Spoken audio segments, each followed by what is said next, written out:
welcome to the Greenfield City Council, February 17, 2021, the 214th regular meeting, starting at 7 p.m.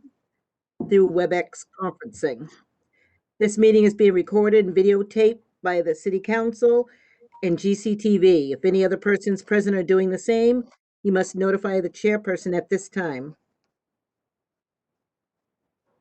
Madam Clerk, could you call the roll, please? Yes, ma'am. Councilor Jarvis. Here. Councilor Gwynn. Here. Councilor Disorder. Here. Councilor Bottomley. Here. Councilor Dolan. Here. Vice President Gilmore. Here. Councilor Wheeler.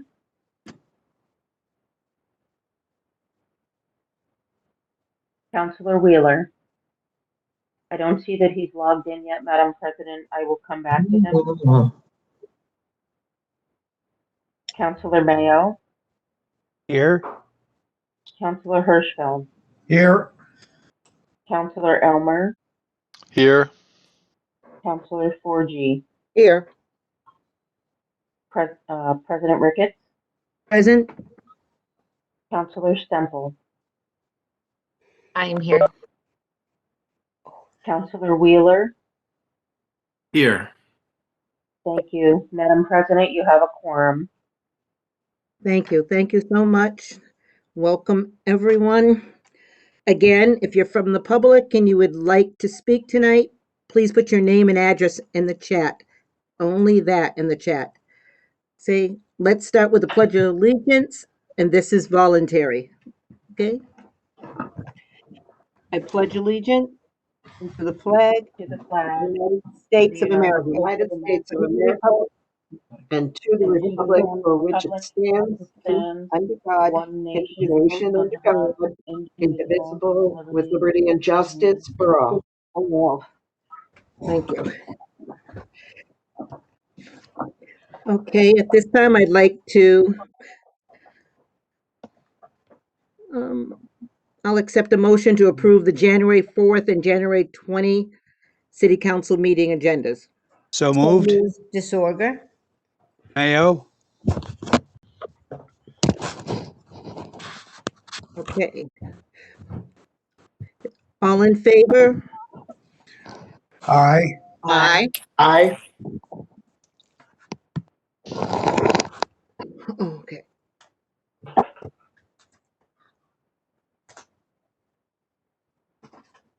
Okay. Right, so Kathy, did you want me to open the public hearing now or no? No, we need to have communications first, please. Okay, oh, all right, your text threw me off, okay. Oh, I think you're sending stuff out to people. Okay, I'm not gonna look at that. I sent the Right. agenda. That was the only thing I was able to send. I wasn't able to get the packet yet. Oh, that's okay. I'm all set. So I'm going to go ahead and we'll welcome communications from the superintendent in schools and the school committee. Chairperson Peretti, you have the floor. Thank you, President Ricketts. Thank you very much. I'll be the only one here from the schools tonight, other than Mayor Rita Gardner, who's also a voting member of the school committee. And I do want to acknowledge that if you read the recorder or talk to anyone in town, you may have likely heard of some of the leadership transitions that are already happening in the district. And we are, I guess you could say we're basically starting our search for our new superintendent a little bit differently than we had expected. And we last week at our school committee meeting voted unanimously to enter an agreement with the management solutions. We call them TMS.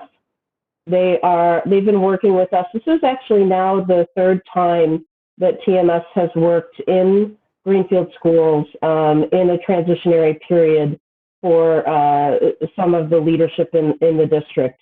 The owner, operator of TMS is a man named Andy Paquette, who some of you may have already met. He has been working since June of 2020 as our business manager. And we've been able to have a team from TMS that's going to help us with the superintendent transition. Currently, Jordana Harper remains superintendent, but she's not working right now. And we need to have some administrators able to make decisions and move things forward with the schools. So this week, Dr. Judy Houle started as an interim assistant superintendent with us. She's hit the ground running. She previously, you may recognize her name or know her or met her. She was the superintendent for the Greenfield virtual school years ago. She's also been a superintendent, I believe, in Granby.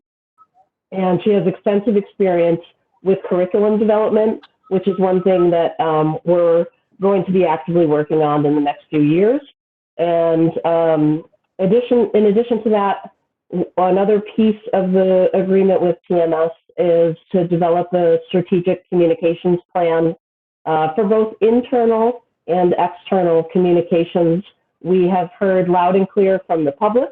We've heard loud and clear from our teachers and families that we need to be better about communication. And we are working with Justin Martin, who's a TMS employee that's a communications professional.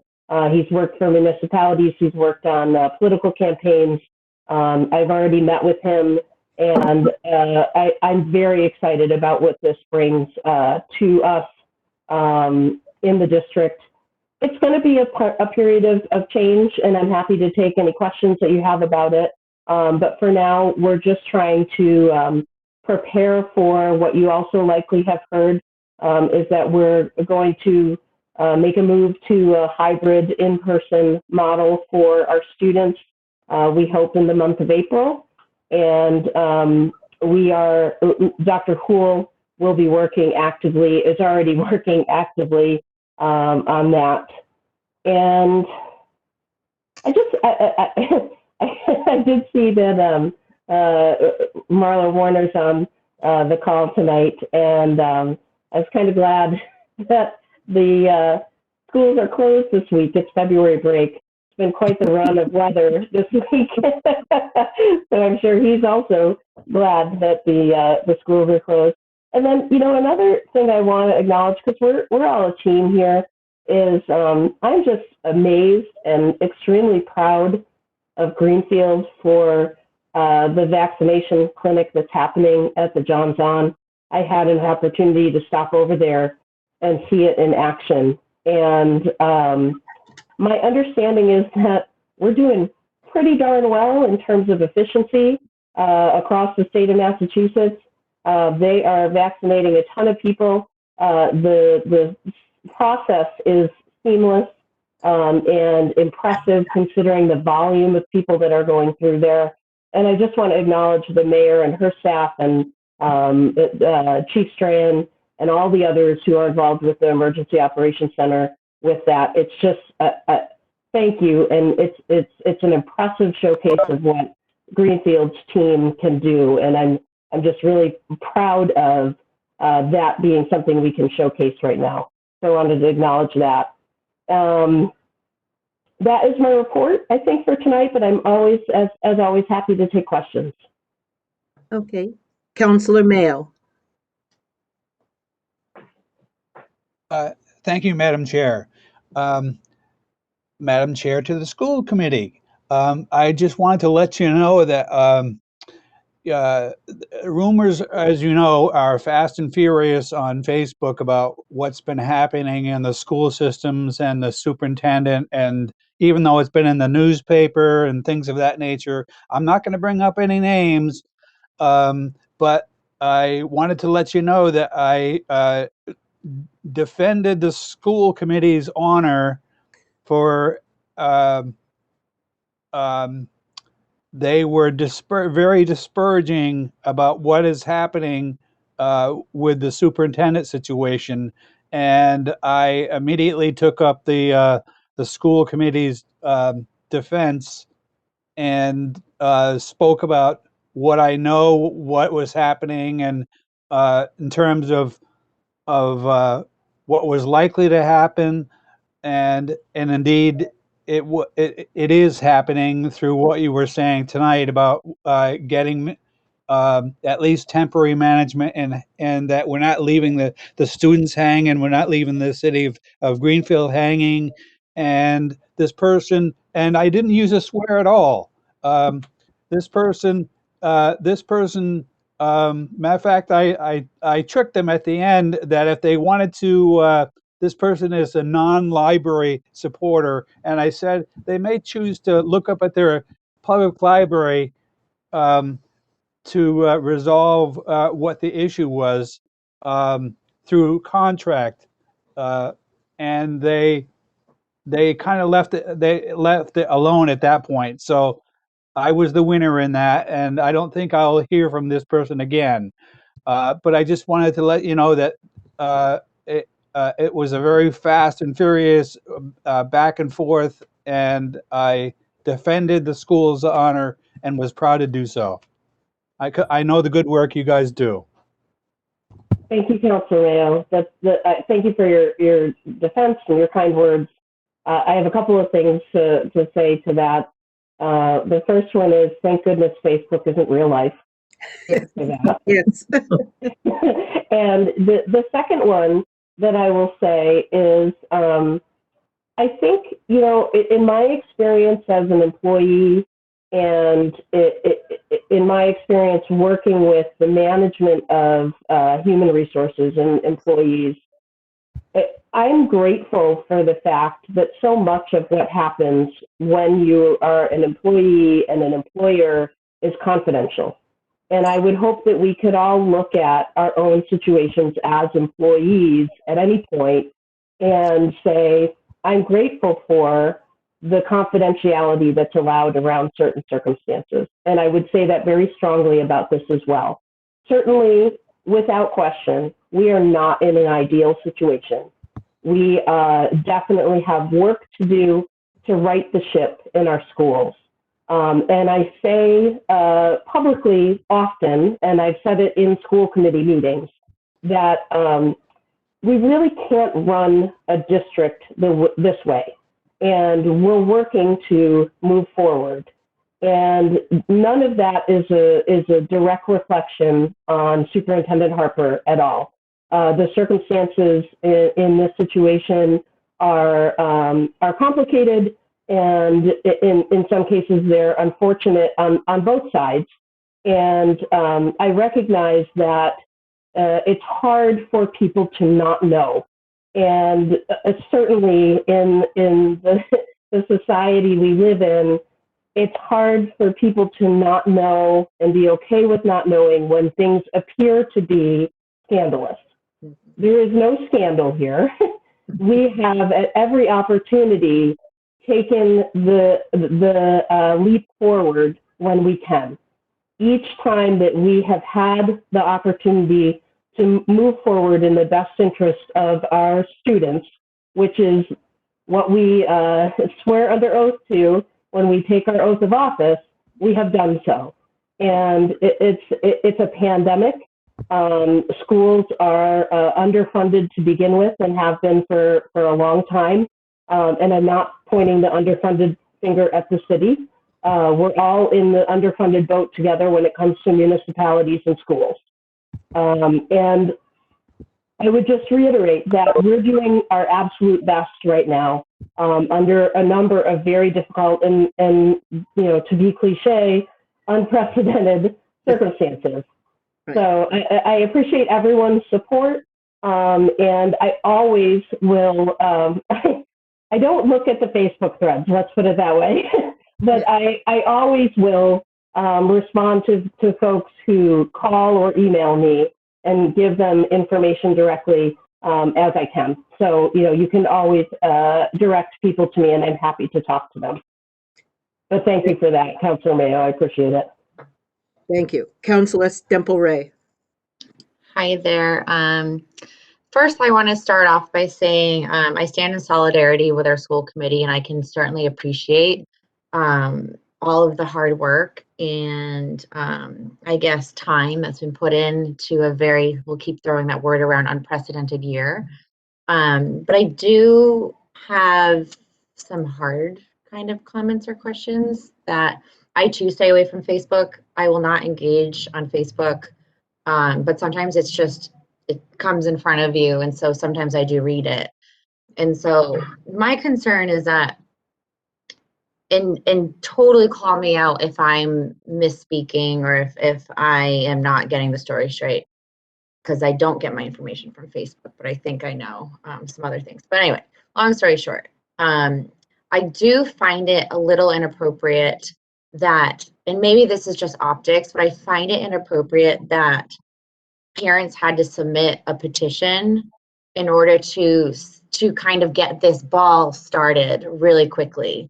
It seems like the district had been kind of holding off with good measure, right? We're in the middle of a pandemic, but it seems that now that parents have had to organize and submit a petition, all of a sudden we're thinking about opening the school. And so I empathize with everybody involved, but it does strike me that it would have been a good idea, and maybe it has happened, so I want to just tread carefully here, that it might have been a good idea to kind of prepare for those logistics of, like right now, a hybrid. I'm seeing some schools do a hybrid that works for them, or figuring out what would work for our district and the special needs that our district has, to do some type of a hybrid, introducing staggered students to school, whatever that looks like. I'm not the expert here, and I'm not going to pretend to be, but I'm not sure if we have been doing that while we work things out between school committee administration and the teachers union. But to me, it seems that should have been happening simultaneously, and I'm curious if any of that has been happening, meaning the logistics and the planning of getting students back in the building. Councilor Severay, I appreciate more than you know the opportunity to address this. So the first thing I will say is, let's go back to the summer of 2020, actually to July of 2020. Superintendent Harper worked tirelessly from March on through September to put together a plan for our district that met the state's guidelines for opening in the fall.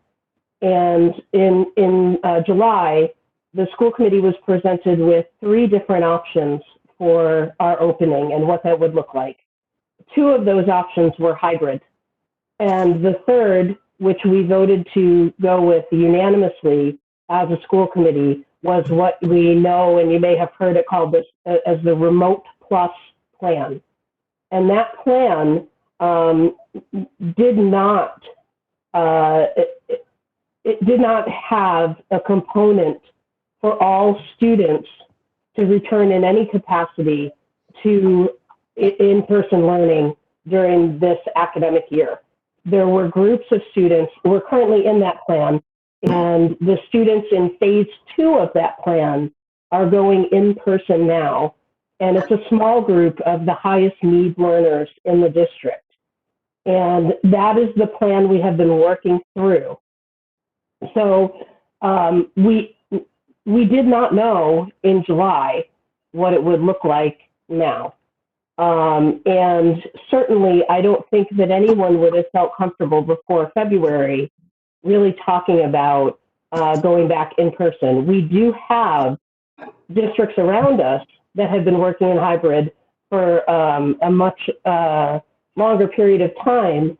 And the realities in those districts are, if you kind of drill down into what their hybrid looks like, it's much different than you might expect.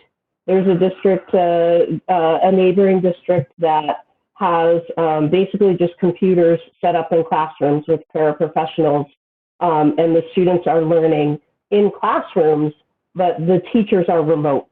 And they actually purchased a package from a vendor to do that. The tech school, for example, has been in and out and in and out and in and out because of positive cases of COVID.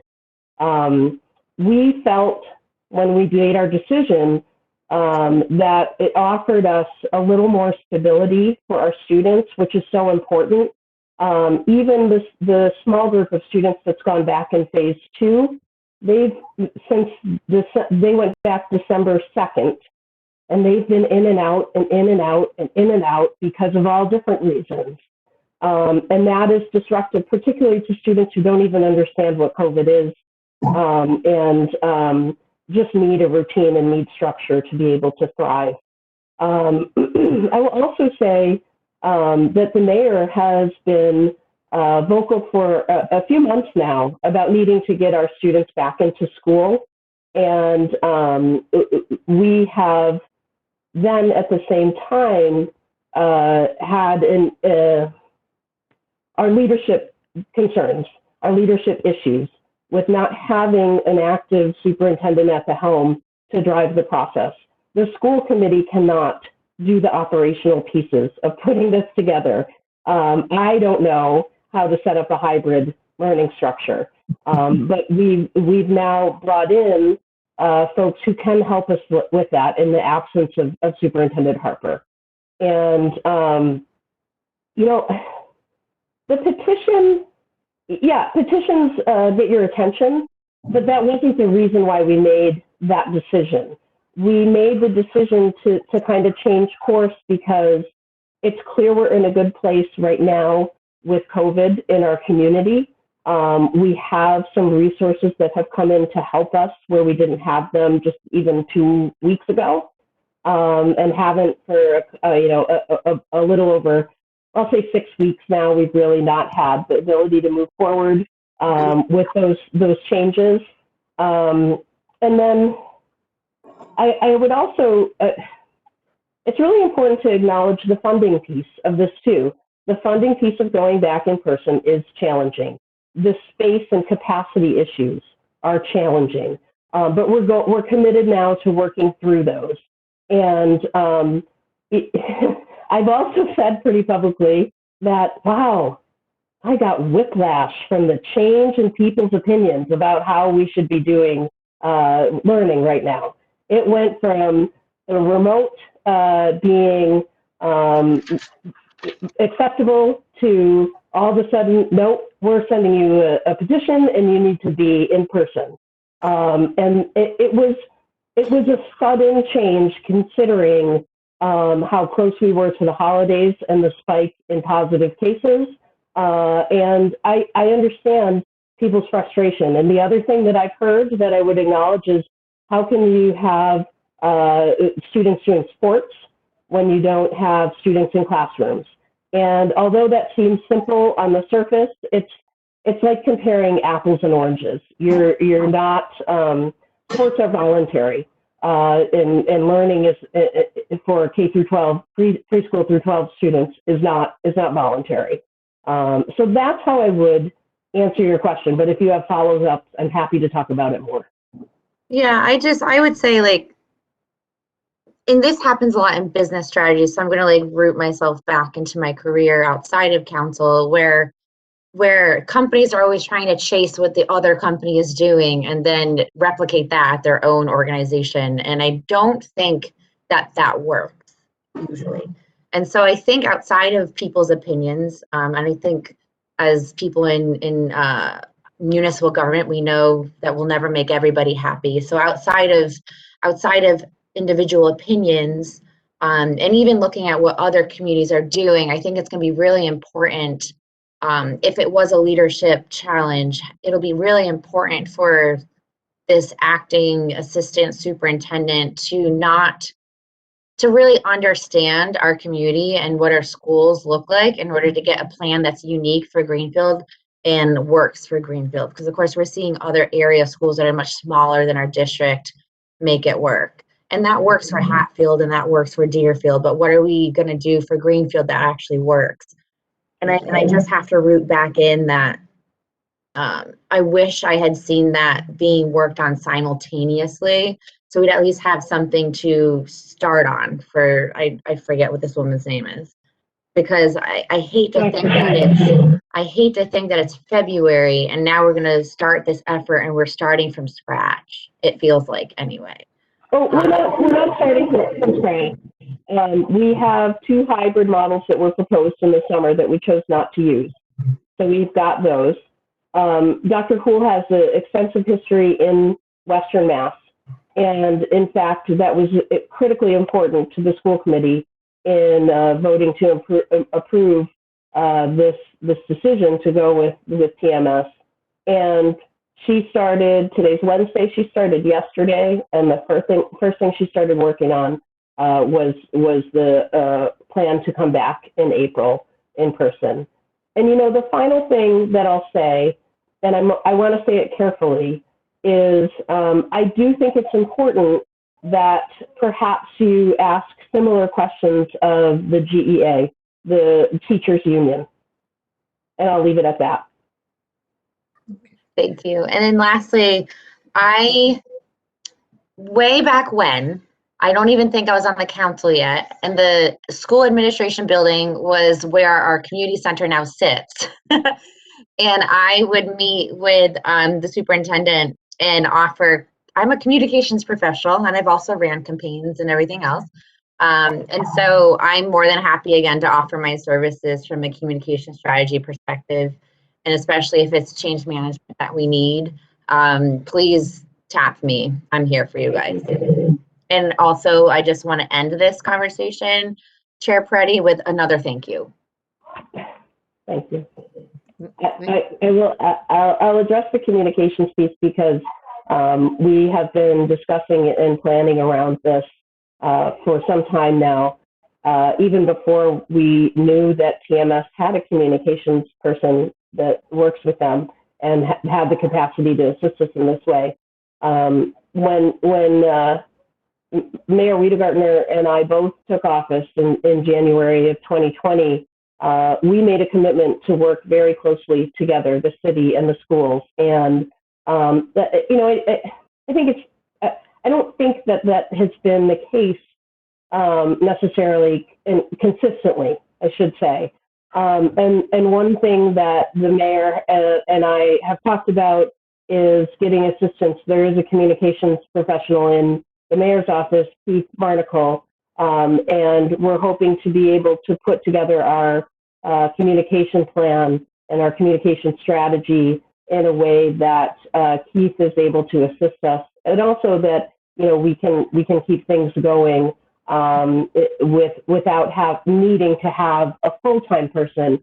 But we'll see where that goes. We have discussed briefly perhaps putting together a committee, subcommittee of the communication subcommittee on the schools.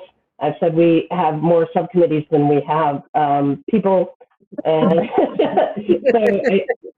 that one's still kind of up in the air. But I certainly appreciate, this is Councilor Sepulveda, as well as I do, if not better, that we are a team in Greenfield, and we all try our best to help each other out. And what we put forward is a reflection of who we are. And I'm grateful for your offer. So I genuinely mean that. Thank you. And I really like the idea, one last thing, I really like the idea of the mayor's office. So Keith is doing a great job. And I really love the idea of you guys having your communications arm. And as someone who sits on CRE, I'd love to kind of be the council's arm of communications. So as that plan develops, that we're looking at it holistically from the 3 arms, and kind of the extension of that, the meetings that we were having last year between council, schools, and mayor's office, because those worked really well. And I think this would be another expansion of that. So let's talk offline about that. Thank you. Okay, thank you. Councilor DeSoria. Hi, I wanted to say a couple of things, but first I wanted to start with a huge thank you. I've actually been following this and going to meetings since the beginning, and I can't believe the amount of work and time that you've put into this. And I think I remember Karen right from the beginning heading a group. Was that the great group? Was that the great team? hours and hours and hours of work with all different types of plans. So I wanted to acknowledge that and say a huge thank you on that piece. And then as a grandmother who has 4 grandchildren in 2 neighboring districts, to say the fluidity and the changes that those other districts have had have been nearly impossible for parents and grandparents to be coping with. It kept changing. And as this situation has, they would go back, one child would go back. It took 3 adults to get 4 children educated, part remote, part whatever. I would have one for half day, another one started another half day, literally 3 adults. So, and then everybody stopped after Christmas. So just, this has been something that's been unbelievable, and a big thank you. So no answers there. I've seen the work that you've done. And my last part is sort of just a question that I really think I know the answer to, but just because someone asked me, just so to say this publicly, when we are looking for someone for a new position, this is what we've done in the past. I was asked this and looked it up. I believe we're looking for another superintendent. We have a search committee, and that is the same. I just wanted you to say publicly that's what we're doing again this time, is what we've done the last time. Is that correct? Absolutely. It will be thank you for that question. It will be a very transparent process. We already have collected letters of intent from across the community of folks who are interested in serving on the superintendent search. We are in the process of hiring the Mass Association of School Committees, which is a professional organization, to assist us with that search. They have staff that will assist us with running that search. And I believe they were the ones who assisted the last time there was a search. And the process will be very transparent, very public, and opportunities for the public to meet candidates will be offered as well. We will not do anything in the dark. And thank you for the question. I would also acknowledge you brought up the great team. That was a team of people, again, from across the schools and across the community that worked over the summer with the superintendent in developing the 3 planned options that we looked at before we decided on Remote Plus. And the plan now is to bring that team back together with Dr. Houle to look at what is feasible for us to start in April. Thank you. Councilor Green.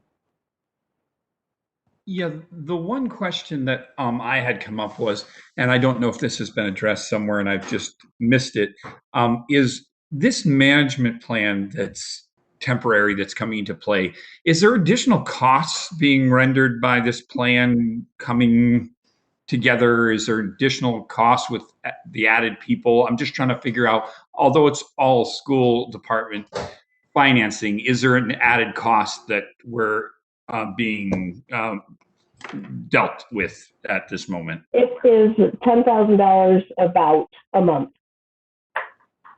And we get Dr. Houle in an interim capacity. We also get access to 2 other superintendent level professionals who have expertise in special ed and operations of districts. And then we're also getting the communications piece with that as well. It's a month-to-month contract, and it's about $10,000 a month. And can I just one follow up on that? And what do you foresee, Amy, going forward is timeline on this management team? Is it something that's going to be a few months or just unknown? It's too fluid at the moment, or? That's a really good question, Councilor Glenn, and I appreciate it. And I wish I knew, and I wish I could tell you. As I've said, my best answer to that, and it kind of sounds like a politician's answer, is every time we've been able to take a step forward, we have done so. And it'll be the same thing with this. As soon as we're able to move forward, basically once we've hired a permanent superintendent, I think is when this will end. How long that will take, I can't answer that right now. But we're cognizant of the fact that this is not a permanent solution in any way. We are a district in need of some change and an influx of new energy, new ideas, new professionals. And I say that very clearly and have. I'm not in any way presenting you with something that we're not. We need help, and we've sought out that help. And right now, we feel like we're getting a very good deal for that, particularly since we have worked with TMS 2 other times in transition periods, and they are very familiar with Greenfield and can work with us really seamlessly, which is exactly what we need. Thank you. Thank you. Thank you. Do any other counselors have question or comment? Okay, so before I let her go, I would like to say, Chairperson Peretti, I attended the last school committee meeting, and I thank you for all your work. And I don't mean to bump the school committee to the side, but the best part of the meeting were the students who came forward. Yeah. So I don't know how to say this any bigger, but our students are still learning. They're still very much engaged. And that one female student blew me away with everything that she's doing, and she's going on to Yale. So for everything that somebody might have a negative about what's going on right now, I know everybody doesn't have tons of time, but if you ever can, check into the school committee, it was wonderful to hear these 3 students talk about all that they're going through during a pandemic, not seeing each other constantly, and they're out there doing community work and stuff. It was just, I was sitting there so full of pride that this is our city, and listen to these students talk about this. There was nothing that even made me think COVID's happening. So thank you. Thank all of you. President Ricketts, I'm so glad you reminded me of that. We have enjoyed Danny Lanoy and Shane Toomey, the 2 students who come to every meeting and give us updates on what's happening at the high school. They are a joy. They are the highlight of every meeting. And then Alara O'Brien is the student. She is the Superintendent's Award winner from Greenfield. And yes, she is going on to Yale. In addition to the thousands of things that she does in her free time, she also spends time speaking conversational French with an elderly woman in the community who is a native French speaker. She is absolutely amazing, and we're, of course, proud of all of our students, and those 3 are certainly a highlight for sure. So thank you for reminding me of that. Okay, thank you. Thank you very much. Gosh, that felt like work tonight. Thank you all. Okay, thanks. I know. Okay, so before we move on, Madam Clerk, you have the floor. Thank you. I know some counselors were having trouble opening the agenda. I just wanted to let you know that I did find the email, and I resent the email that has the agenda and packet as a Word document, so you can access the agenda packet that way. I received mine. So I'm all set. I'm all set. Okay, thank you. Thank you, Madam Clerk, and everybody. You should be fine. Not that you're not going to have your eyes up and focused on the mayor right now, but if you need to click on and find that document, feel free. And right now I'm going to turn the floor over to Mayor Wiedengartner. Oh, thank you, thank you, thank you. That's a hard act to follow, Amy. Oh my God. Good job. Yeah. Good job. Yeah, I have actually quite a bit to update you on, but before I do that, I do want to offer great support And thank yous to Amy Proetti, chairperson of the school committee, because she's right. From the beginning, we agreed that we would be a team. We would push this district forward in every way we could, make everyone proud of it. And then COVID hit, and that changed the game significantly. She used the word unprecedented. I'm going to put out a different word. It's a word that you don't hear that often.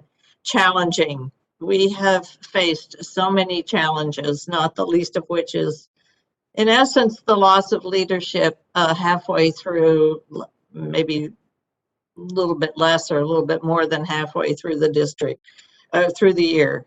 And I appreciate her comments with regard to how difficult it is to deal with this without being able to communicate to the public.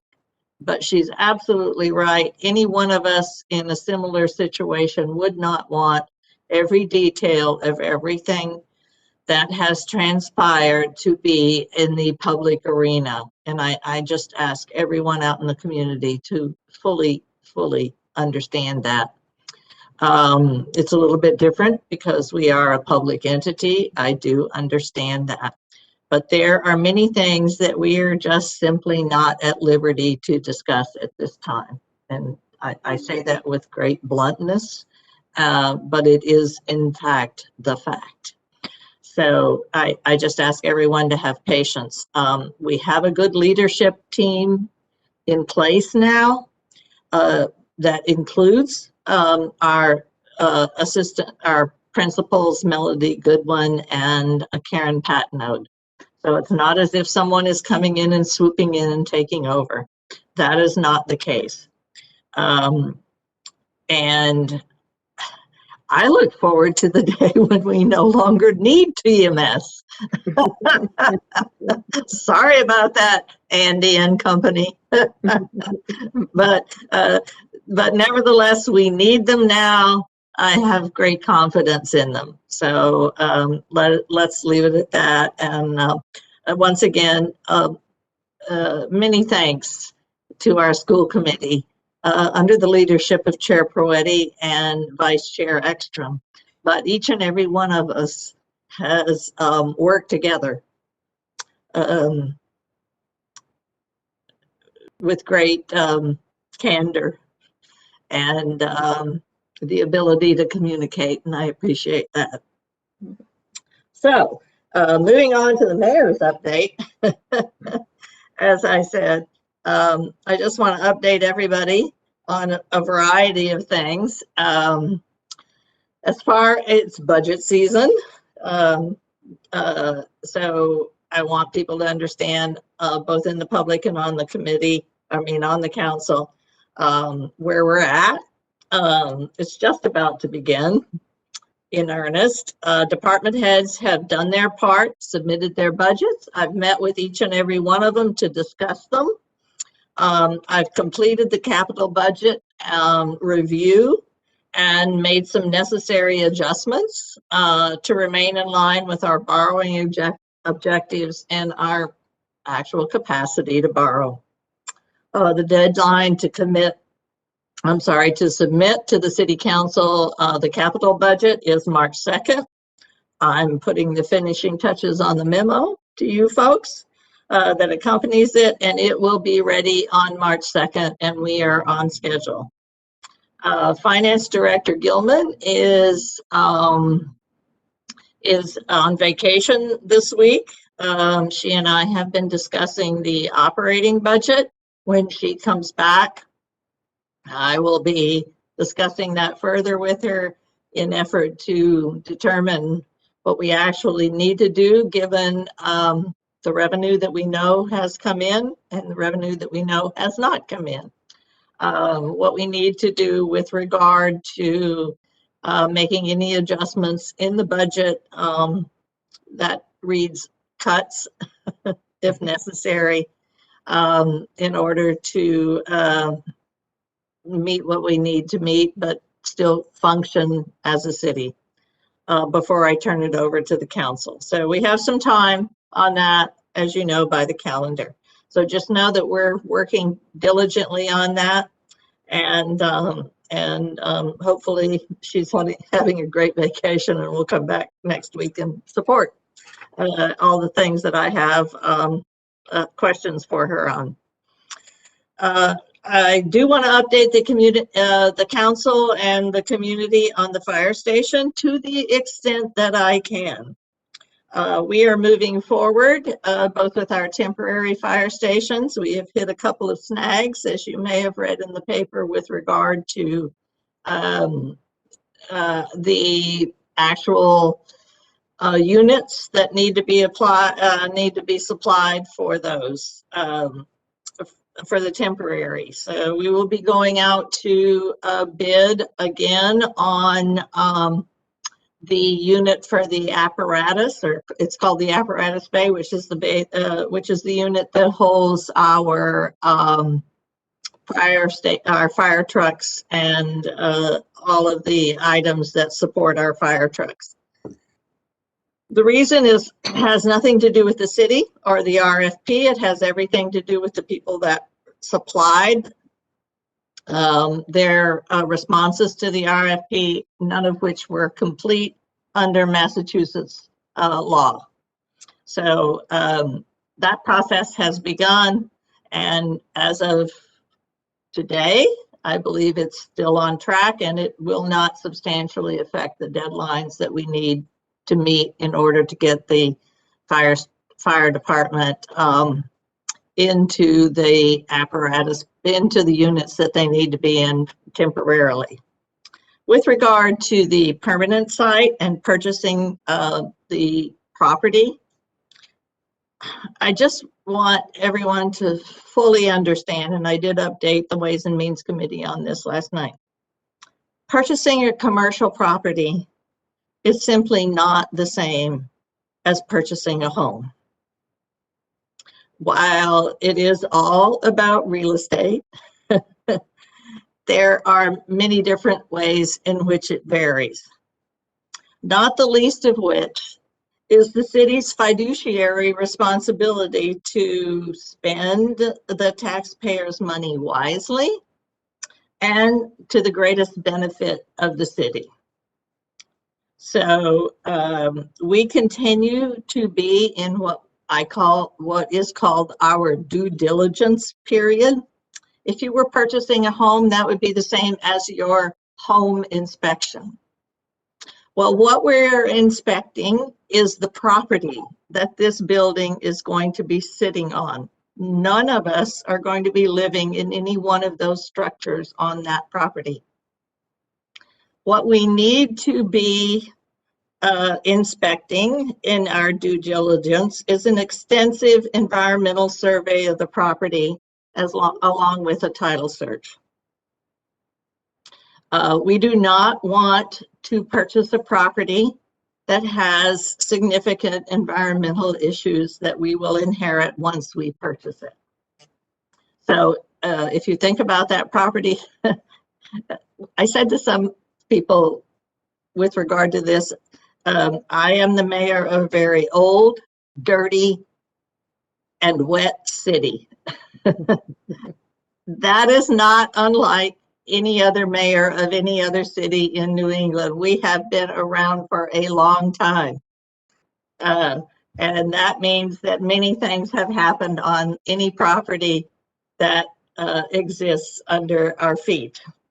In the case of the city, we need to purchase a property that we know we can successfully support without a lot of inheriting a lot of environmental damage. That's not to say that this property has that. That's just to say that it has a long history of different kinds of businesses sitting on it.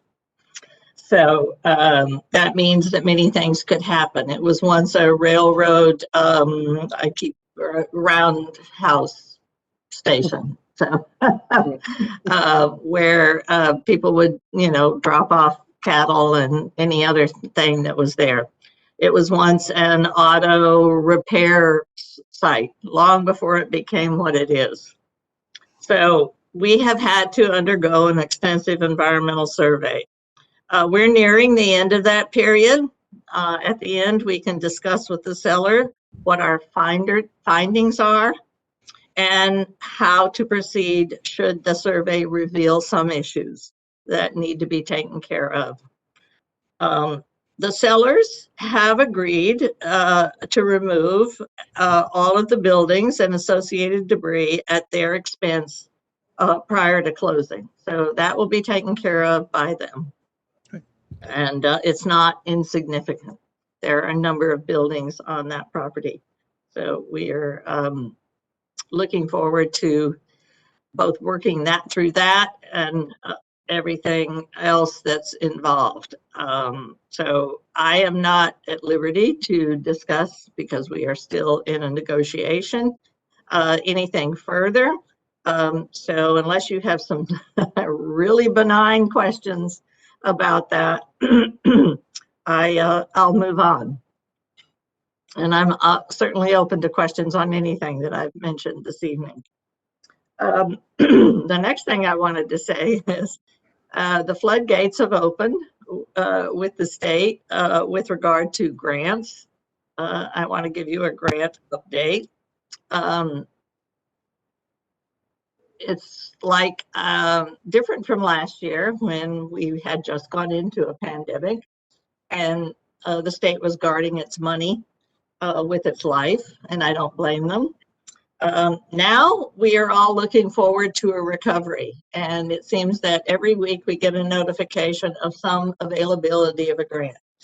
And believe you me, between the Office of the Community and Economic Development under MJ Adams, and to a certain extent the Planning Department under Eric, and the DPW, we have been looking at taking advantage of everything that comes along. So let me give you an update on those. Recently awarded was a shared streets, a second round of shared streets for spring projects. So if you'll recall, we received a grant last year that allowed us to do the outdoor dining and some of the things that we did on behalf of the city, on behalf of our restaurants, in order to give them an opportunity to expand the ability to be open and do business. We have another round of that, which we have been recently awarded a grant for. I'm sorry, yeah, we have. Although I cannot tell you exactly what it is in terms of money. That will likely be done, go towards further development of the Court Square redesign, as well as some additional street enhancements. The local rapid recovery grant gives us the opportunity to hire a consultant from DHCD, the Department of Housing and Community Development, to assist with our short and mid or long-term goals with regard to downtown redevelopment. We have received an urban agenda grant that will offer summer youth employment, 18 to 24, in partnership with Mass Hire and Community Action.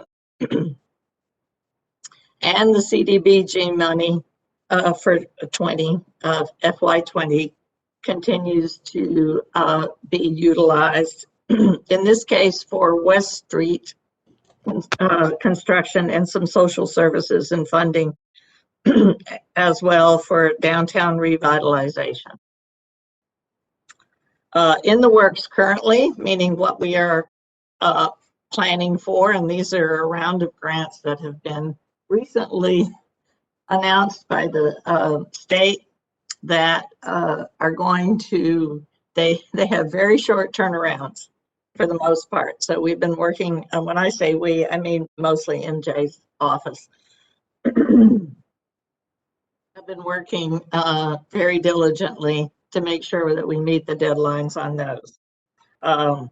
Greenfield recently signed on as a partner under their local rapid recovery, and we are partnering with GCC as the lead on their Rural Innovation Center at GCC Downtown Center. So you may have heard talk about this last year prior to the pandemic. Their Innovation Center is going to promote the creative economy and other entrepreneurial businesses in the downtown GCC center. And we are seeking additional money with them under something called the Local Rapid Recovery grant, and it's a substantial amount. It can be as much, if I'm not mistaken, on that particular one, up to $250,000. So the next one is the Community Economic Development One Stop. We are in the very first phases of that, working on what they call an expression of interest.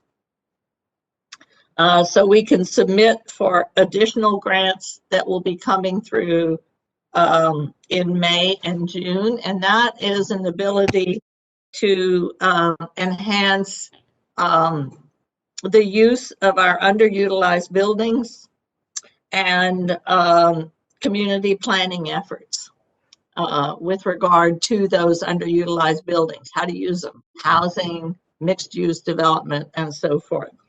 We are working with MassWorks and Mass Development on site assessments for those buildings. Excuse me. MassWorks and Mass Development have been wonderful partners with the city of Greenfield. We are well known to them. We are working on several things right now from the past that they have been very helpful in. Fernando is also Fernando from our IT department. For those of you who don't know who Fernando is working on a efficiency grant with the application opening in mid-March. And that is to explore and hopefully implement consolidation of IT with the school's technical department so that we can, at long last, have some greater efficiencies there and not have some duplication of effort. And that's it on the grant report.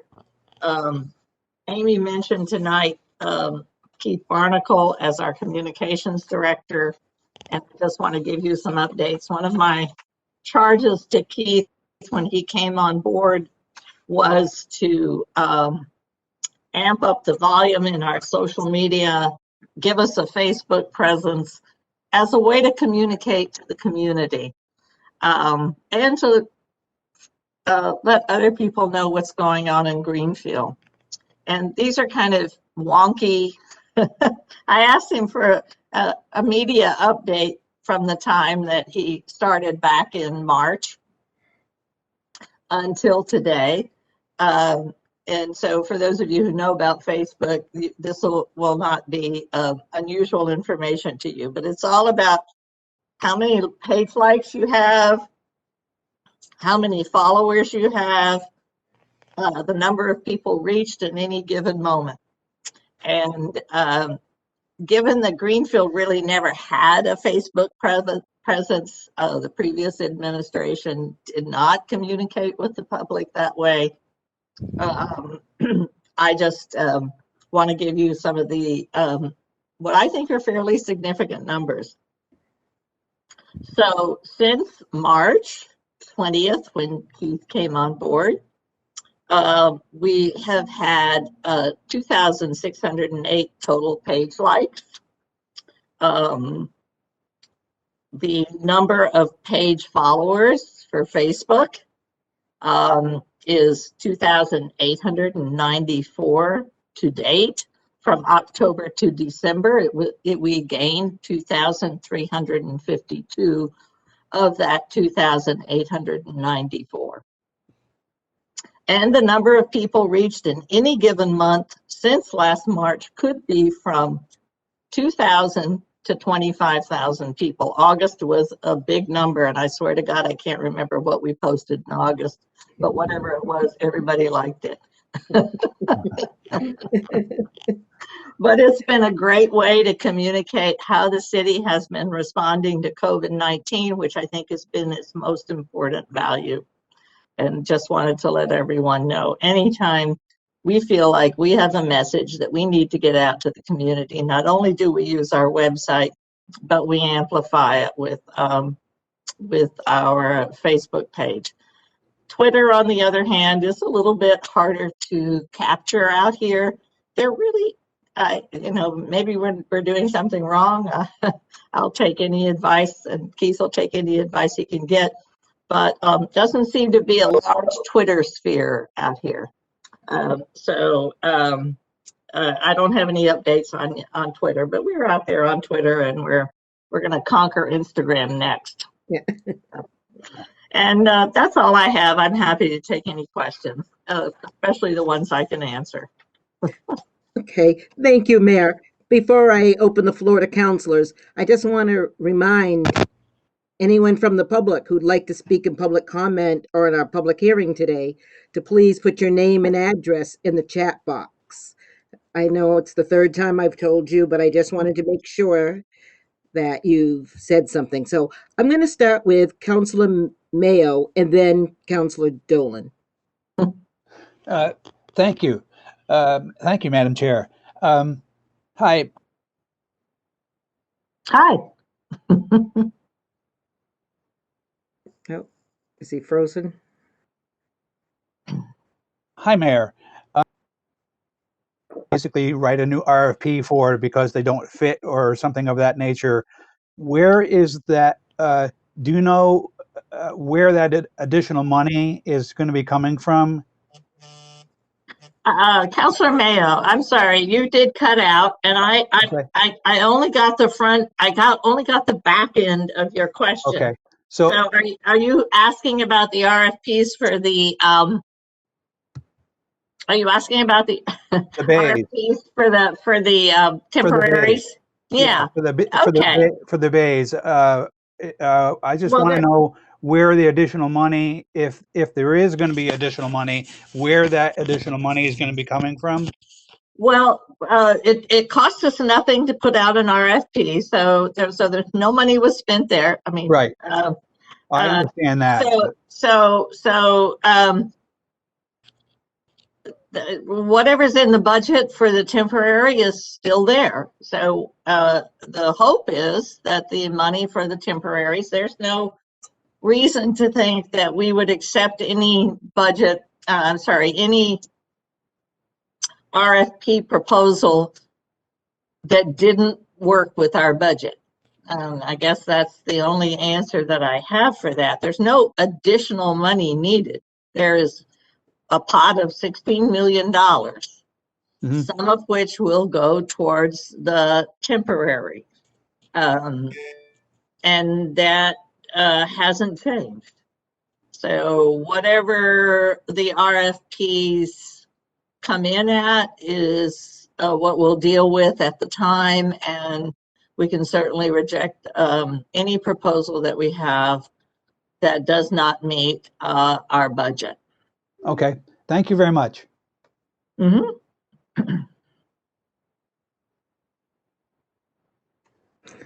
Okay, Councilor Mayo, and then I'll go back up for Councilor Gwynn. Councilor Dolan. Dolan, I'm sorry. Yes. Hi, Tim. Thank you, President Ricketts.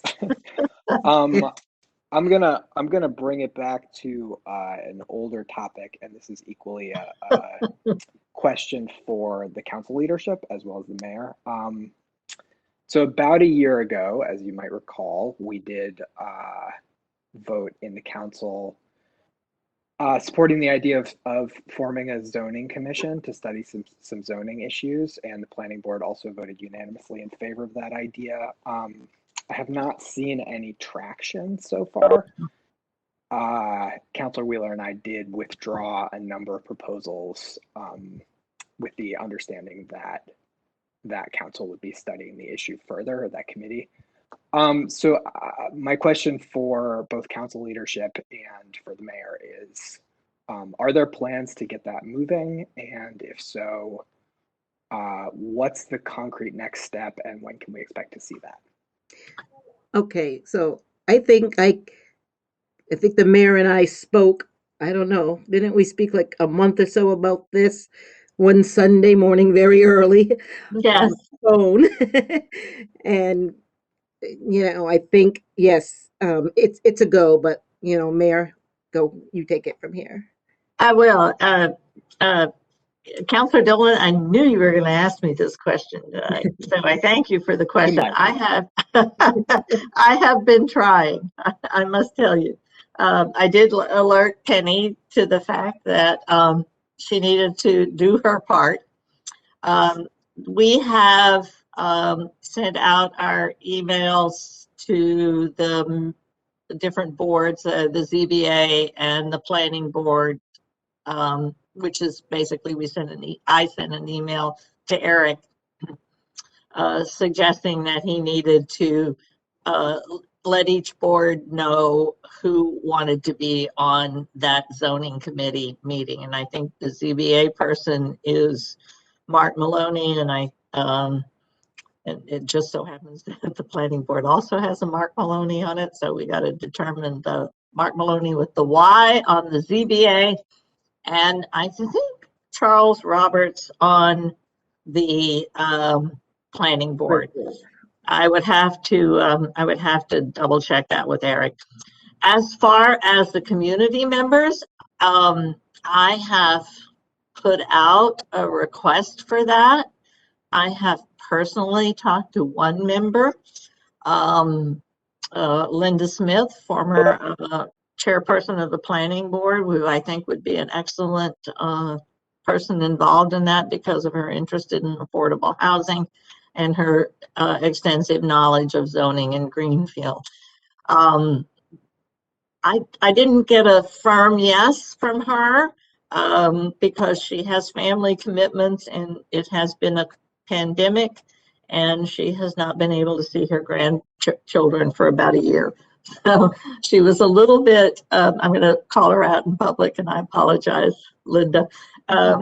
She was a little bit reluctant to say yes without knowing exactly what the time commitment would be in the future. So I will circle back with her, but just know, members of the public, we are looking for people who have some background in this and might be interested in it. And if I could take a moment on a different subject, which I meant to do in Mayor's update, we put out a call for the Community Preservation Act Committee, so the Community Preservation Committee, a call for public people. We get 2 members and appointed by the mayor, and we have received nothing at this point in time. So, members of the public, we would like you to come forward for either one of those. An opportunity to take a look at Greenfield's zoning overall and how it might be revised to hopefully increase our affordable housing. And by that, I mean everything from affordable market rate housing on up to affordable housing for lower and middle income people. And also the recently passed Community Preservation Act needs a committee to be formed. So I know a lot of people talk about their ability that nobody, it's the same old people who come up for committees, and that's true. There's a large number of volunteers out there that help us run the city, but they're busy. So we need some new people to come on board. And so for all you people that want to be new people to come on board, just contact the mayor if you have an interest in either one of those committees. Thank you so much. And Councilor Dolan, not to put you on the spot, but are you interested in this committee? Would you like me to send that to the mayor? Potentially. Yes. Okay. Before this meeting's over, it will be sent. Thank you. Thank you, Mayor. Thank you, Councilor Dolan. Councilor Gwen, I think I skipped you earlier. Nope, And nope, not at all. I You've didn't got- think so. I thought y- that was for something else. yes, it Okay. was. But I now just you wanted, have a new one. I Okay. just wanted to follow up on the mayor's comment about the CPA committee. We have not voted that committee in as of yet. It's still at A&O. It'll be on the agenda next month, so don't think you haven't heard about it. We have not taken it up. It has been discussed and recommended in committee, but full council has not seen that yet. May I ask what you're talking about exactly? Is that the makeup of the committee or Yes. nobody's been appointed, so you can't be appointing, you Nope. can't be It talking is- about appointments to it. There is an ordinance for the establishment of the committee because it doesn't exist. Okay, good to know. It's there and it's there and it has parameters that were adapted through your office and Counselor Wheeler put it together following the state protocols, and we will be seeing that. There was potential that it would have been on the agenda tonight, and it was not. So it'll be on the agenda next meeting, and we just have one point to clarify with your office on a possible amendment, and that'll be ready to go for next month. Okay, good to know. Thank you. Thank you. And I believe Director Letourneau might have reached out with some paperwork too. Correct, Councilor Gwynn? I muted myself. Yes, that is correct. It's the information was shared between the two to make sure we were most of the CPA committee. Not to jump ahead, is a state mandate, and then we adapted the language to fit Greenfield. Okay. Perfect. Thank you so much. Any other councilors have questions for the mayor?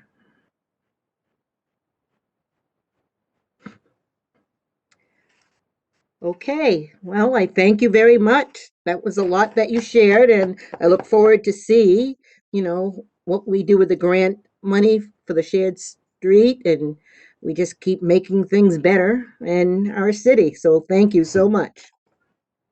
Thank you.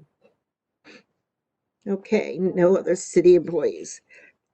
Okay, so at this time, public comment. Is there anyone who would like to speak for public comment? I see no one signed up. Okay, so I will move right into the public hearing. In accordance with the Home Rule Charter, the Greenfield City Council will hold a public hearing on Wednesday, February 17th at 8:12 p.m. at John's on, no, it's at 7 p.m., but we're going to start it at 8:12. 35 Pleasant Street or via WebEx.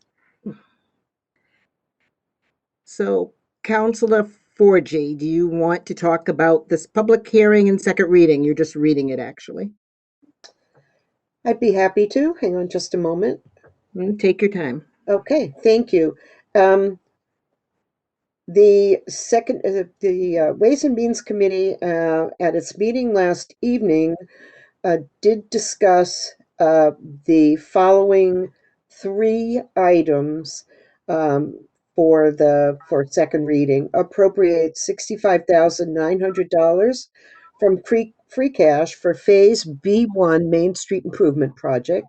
Appropriate $33,000 from free cash for SCBA Fire Department SCBA Gear Grant Match. And increased Fund 1563 Nursing Services Revolving Spending Limit to $300,000. President Ricketts, Yes. this is Kathy. The full public hearing notice needs to be read, please. Oh, okay, starting with what Penny said, or do I have to Yeah. just? I thought I read do you want me to read that again? In accordance with the Home Rule Charter? Yeah, But the full public hearing notice was not read, only partially read. Okay. In accordance with the Home Rule Charter, the Greenfield City Council will hold a public hearing on Wednesday, February 17th at 2021 at 7 p.m. at the Johns On Community Center, 35 Pleasant Street, or via WebEx. To receive public input on the following: appropriate $65,900 from free cash for the Phase B1 Main Street Improvement Project. Appropriate $33,000 from free cash for the SCBA Fire Department SCBA Gear Grant match. Increase Fund 1563 Nursing Services revolving spending limit of $300,000. The City Council may consider the same on February 17th at 7 p.m. at the Johns On Community Center. Oh, I think I might not have the rest of it. Am I not reading it all? You are reading it. That's There all is I. more. I could pick up the rest if you like, Councilor. Please, thank you. Please jump in. Okay, picking up that paragraph, the City Council may consider the same on Wednesday, February 17th, 2021 at 7 p.m. at Johns On Community Center, 35 Pleasant Street, or via WebEx if required. Material can be obtained from the City Clerk's office by phone 413-772-1555, extension 6163, from 8:30 a.m. to 5 p.m. Monday to Friday. Penny Ricketts, City Council, Greenfield City Council President. Okay. My name sounds better when it's coming from someone else. Thank you. Thank you so much, Councilor Elmer. Okay, so do we have anybody from the public that would like to speak at this public hearing? Not seeing any. I would like to close the public hearing at 8:16 p.m.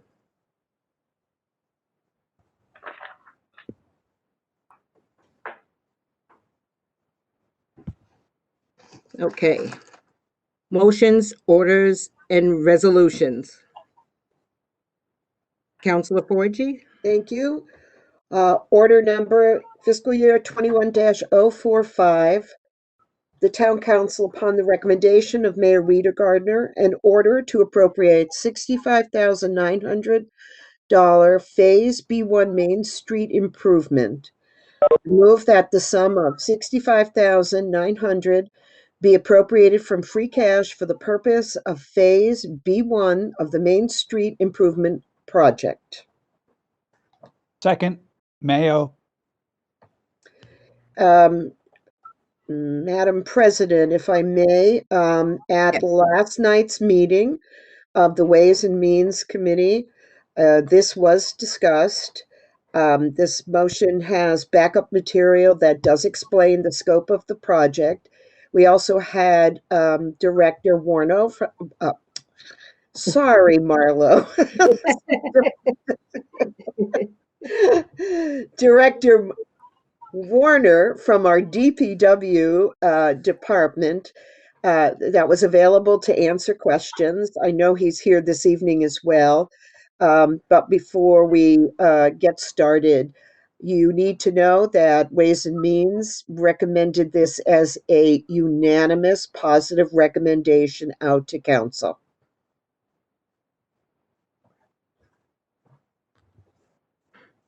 Okay. Does anybody from council have any questions or comments? Councilor Stemple does. Okay, Councilor Stemple? My question is for Director Warner. Gosh, I don't remember how long ago it was, but we do have our complete streets plan, and then we also have the master plan. And so my question for you is, how will these two documents and the work that's already been done be applied to this Main Street project, if at all? Thank you, Councilor Stemple. But first, Mayor Forgy, my junk mail reads all kinds of things, so certainly getting my name like that is not a problem. Okay. So yes, thank you, Councilor Stemple. This project particularly pertains to what we call curb to curb on Main Street, from Solon Street to High Street. And as of now, it's purely conceptual, and we're going into the evaluation stage. That's what the request for this appropriation is. But we're looking at potential parking changes, bike lanes, more pedestrian friendly within that scope from Solon to High Street, with some improvements at the High Street intersection. So I think this project does hit some items within the master plan that you had mentioned. Yeah, I guess my concern is that we did spend money and I believe it was a match for the Complete Streets work that was done. And there is several, there were several designs for Main Street already drawn up that would accommodate the Complete Streets legislation. I'm like mom brain right now, so tired. What's the word? Ordinance. Yes, that's the word I'm looking for. So I guess what I'm trying to say is, how are we avoiding redundant work?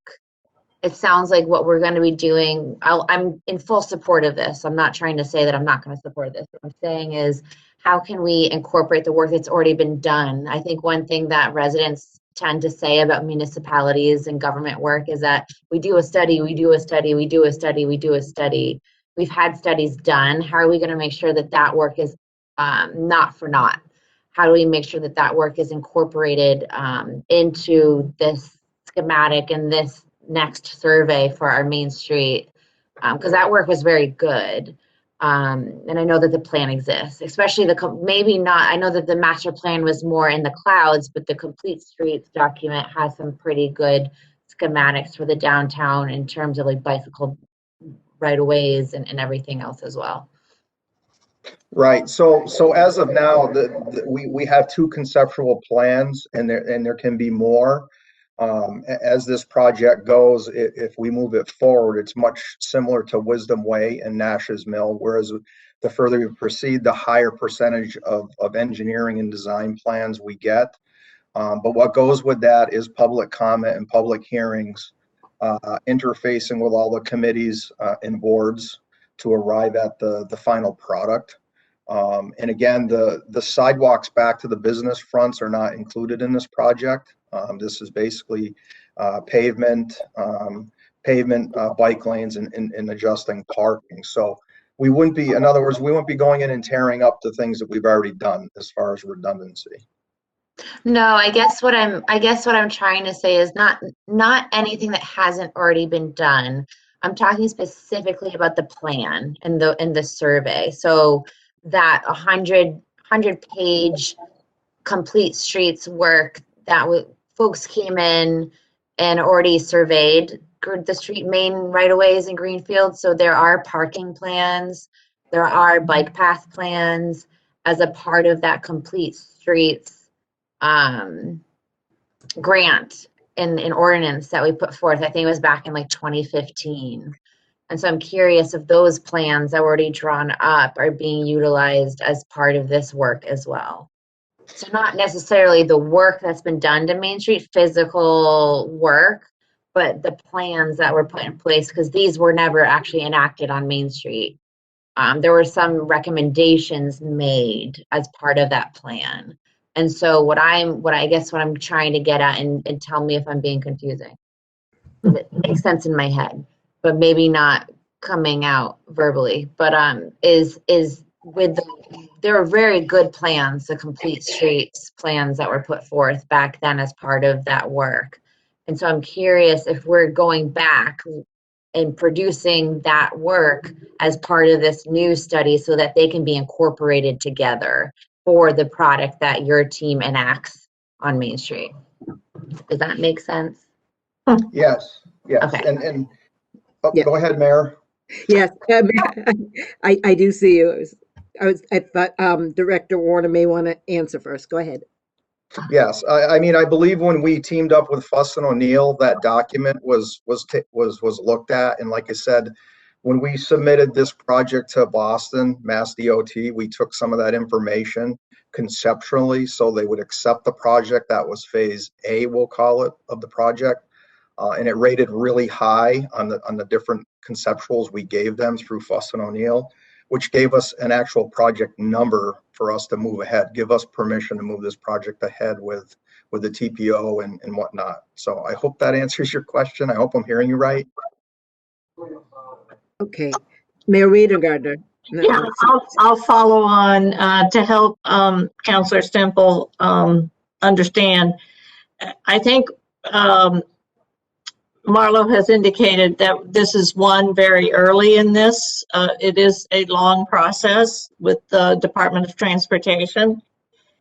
But at the end, what we will receive is several $1 million in order to make this happen. So it's worth putting in the effort and the amount of money that they want the city to contribute up front to do it, because at the end, I think he explained it well last night to Ways and Means.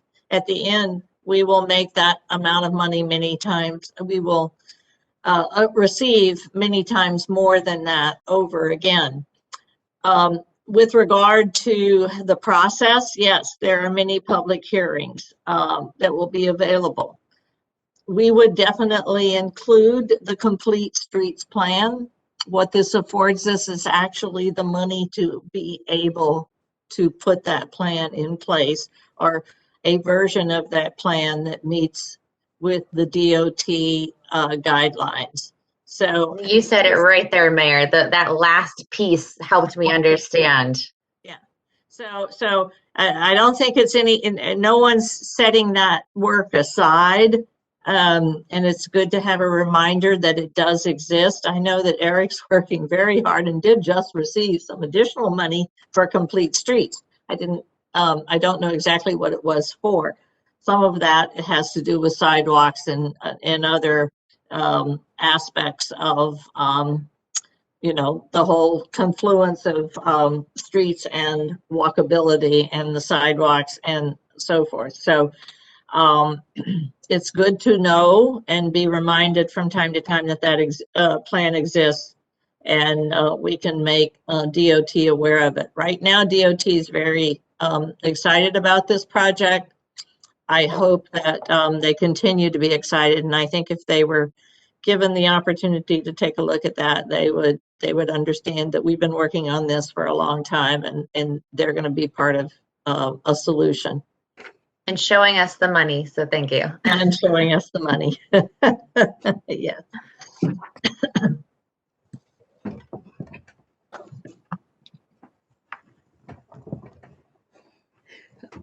Okay.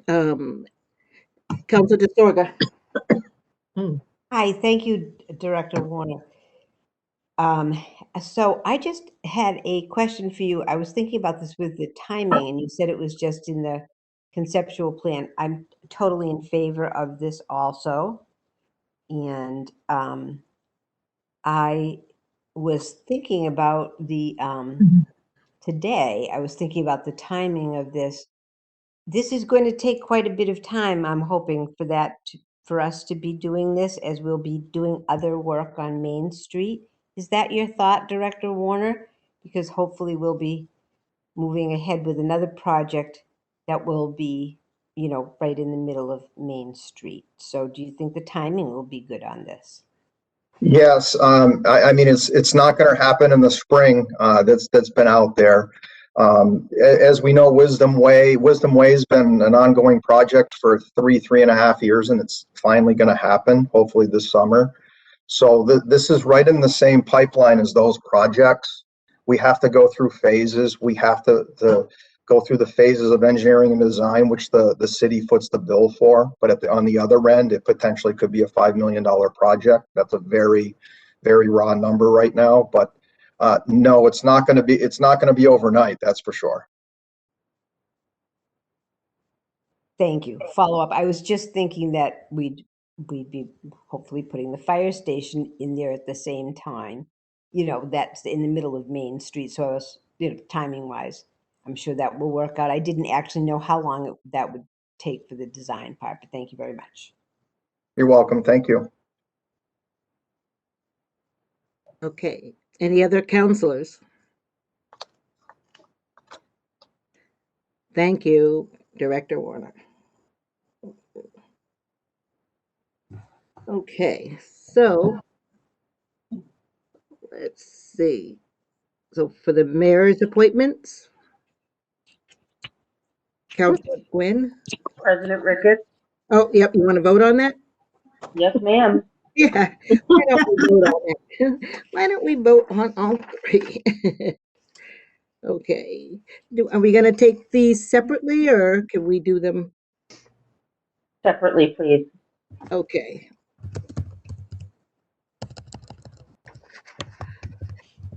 Would you like me to take the roll call? Yes, let's start at the, Councilor Jarvis? Yes. Councilor Gwynn? Yes. Councilor Disorder? Yes. Councilor Bottomley? Yes. Councilor Dolan? Yes. Vice President Gilmore? Yes. Councilor Wheeler? Point of order, clarification on what we're voting on? voting on appropriate the 16.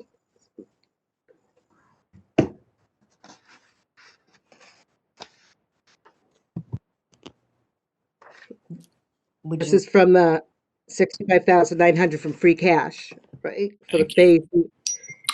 Thank you. I vote yes. Okay. Thank you. Councilor Mayo? Yes. Councilor Hirschfeld? Yes. Councilor Elmer? Yes. Councilor Forgy? Yes. Councilor Stemple Ray? Yes. Does the president wish to vote? Yes, and yes. Thank you. The motion passes unanimously. Okay. Councilor Forgy or someone from Ways and Means, would you like to read the next? Yes, I could read it. Order number fiscal year 21-046. The town council, upon recommendation of, I'm going to change that to the city council, upon recommendation of Mayor Rita Gardner, in order to appropriate $33,000 for fire department SCBA gear grant match. Ordered that the sum of $33,000 to be appropriated from free cash as a match for a FEMA grant to purchase Scott Pack's SCBA gear for the fire department. This was discussed and voted on at last night Ways and Means Committee, and it was a unanimous positive vote in support of this motion. Okay. Do I have a second?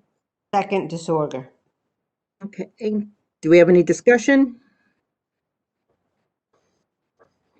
Okay. May we have a roll call vote?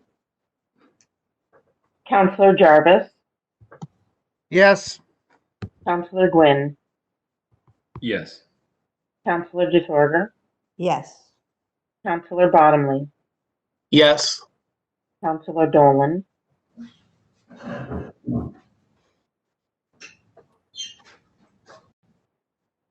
Councilor Dolan? Yes. Vice President Gilmore? Yes. Councilor Wheeler? Aye. Councilor Mayo?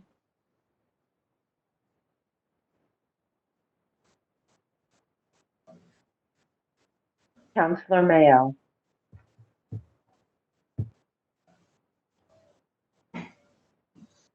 Councilor Mayo, I see that your microphone is muted.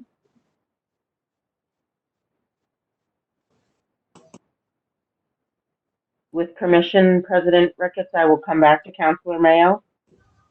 Please. Councilor Hirschfeld? Yes. Councilor Elmer? Yes. Councilor Forgy? Yes. Councilor Stemple Ray? I vote yes.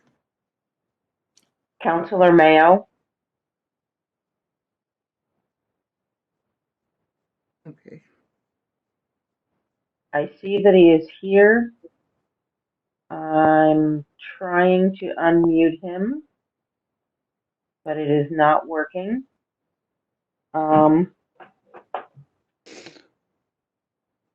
Councilor Mayo? Hello.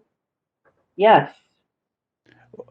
I got lost there for a moment. Okay. All right, Would you so like what are we voting on? The second one? voting on order number 21046, 33,000 for the fire department SCBA? Yes. Thank you. Sorry for the delay.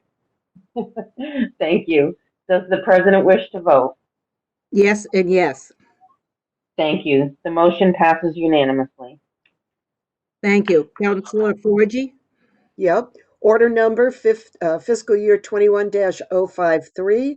The City Council, on recommendation of Mayor Rita Gardner, an order to increase the nursing services revolving spending limit, ordered that the City Council authorizes increasing Fund 1563 Nursing Services Revolving to a revised spending limit of $300,000 for the fiscal year 2021 for nursing expenses and clinical wages in accordance with MGL Chapter 44, Section 53E and a half.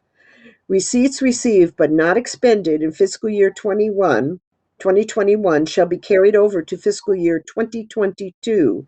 No further appropriation shall be made in excess of the balance or the fund, nor shall the total expenditures for the fiscal year exceed the annual spending limit of $300,000.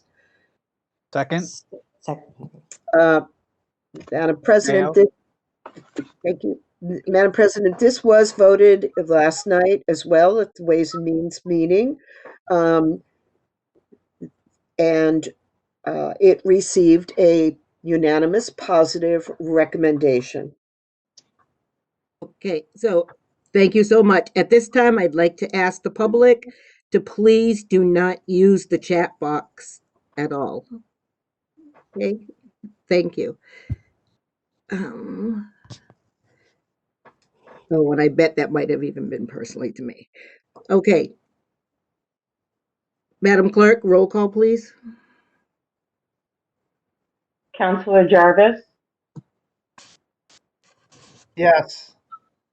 Counselor Gwynn, Abstain. Counselor DeSorger, Yes. Counselor Bottomley, Yes. Counselor Dolan, Yes. Vice President Gilmore, Yes. Counselor Wheeler, Yes. Counselor Mayo, Yes. Counselor Hirschfeld, Yes. Counselor Elmer, Yes.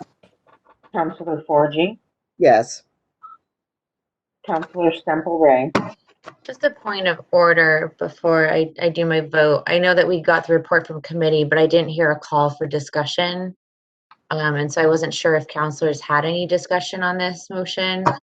But I'm voting in favor of this, but I just wanted to make sure that if anyone had discussion, that it was addressed. Okay, thank you for that, Counselor Stemple. Yes, Counselor Gwynn. Did you have a? I abstained from the vote because I just wanted some clarification, but we've moved forward, so we can move forward. I'm fine. Thank you. Okay. Does the president wish to vote? Yes and yes. The motion passes. Okay. The mayor's appointments.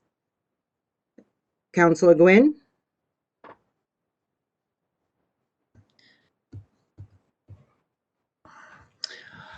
I move that it be ordered that the Greenfield City Council, pursuant to Charter Section 2-10, affirms the following appointments by the mayor to the following. Adam Provost, Greenfield Redevelopment Authority, term to expire June 30th, 2023. Robert Williford, Commission of Disability Access, term to expire December 31st, 2023. Second?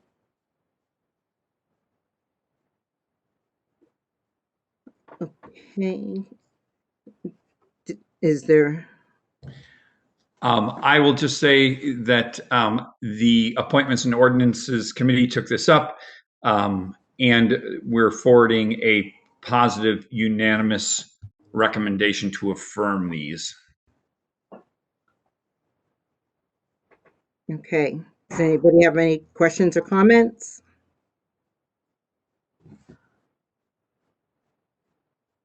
Okay. Madam Clerk, roll call vote.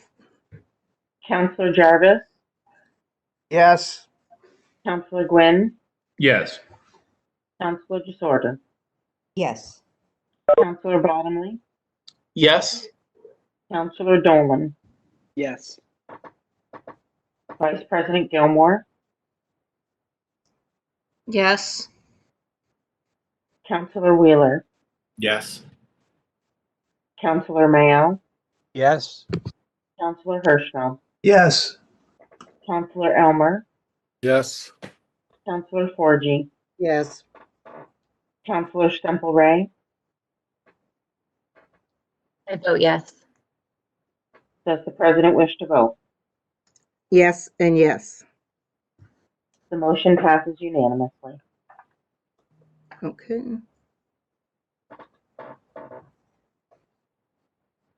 President Ricketts, would you like me to read the next one? Please. I move that it be ordered that the Greenfield City Council, pursuant to Charter Section 2-10, affirms the following appointments by the mayor to the trustees of the Soldiers Memorial. John Ambo, term to expire December 31st, 2023. David Lewis, term to expire June 30th, 2023. Sandy McGill, term to expire December 31st, 2023. Second. Second. Mayo. Okay. Any questions or comments from the council? Let me just say that appointments and ordinances took this up at our last meeting, and these also received a positive unanimous affirmation. Good.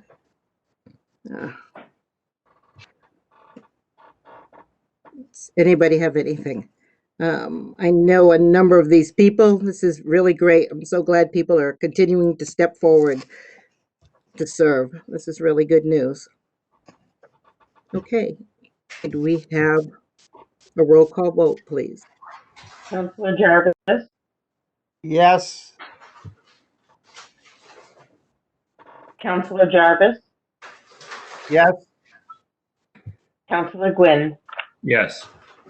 Counselor DeSorda, Yes. Counselor Bottomley, Yes. Counselor Dolan, Yes. Counselor Vice President Gilmore, Yes. Counselor Wheeler, Yes. Counselor Mayo, Yes. Counselor Hirschfeld, Yes. Counselor Elmer, Yes. Counselor Forgy, Yes. Counselor Semple Ray. Yes. Does the president wish to vote? Yes and yes. The motion passes unanimously. Okay. Presentation of petitions and similar papers. Okay. Report of committees. Would anyone like to report?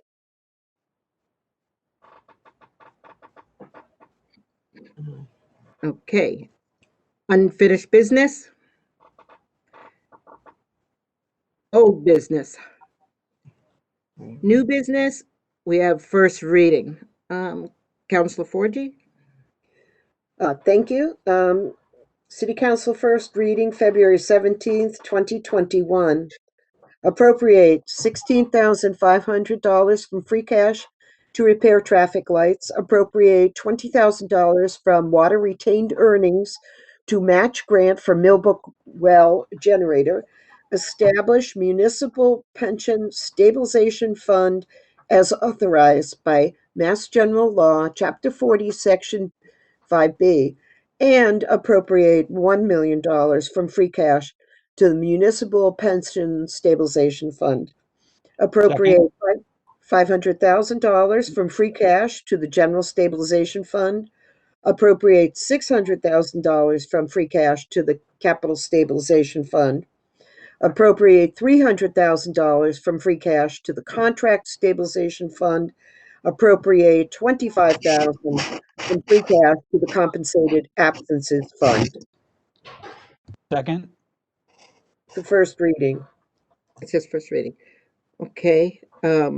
the notice of zoning amendment, Councilor DeSorga? Okay. I'm not sure Uh, if, Yeah. This is What? just to initiate. I'll read. The city council moves that But it be clarification, it's not to initiate. It's what we decided to do is to not initiate. We're just making the public aware that this will be coming up at a future meeting. Thank you, Councilor Stemple.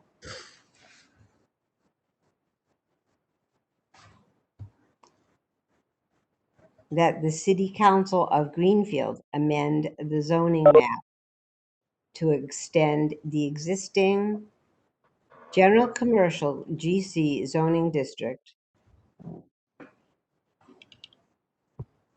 along Bernardston Road in the northeast section of Greenfield from rural residential RC to GC to the Bernardston town line, and further amend the table of contents and index of the code, and further that non-substantive changes to the numbering of the ordinance be permitted in order that it be in compliance with the numbering format of the code of the city of Greenfield. Okay, thank you. Motions for reconsideration? I'll entertain a motion to adjourn. So moved. I'll make that motion. All in favor? Aye. All opposed? Abstain? Good night. Good night. Thank Good night. you. Thank you, everyone. Night.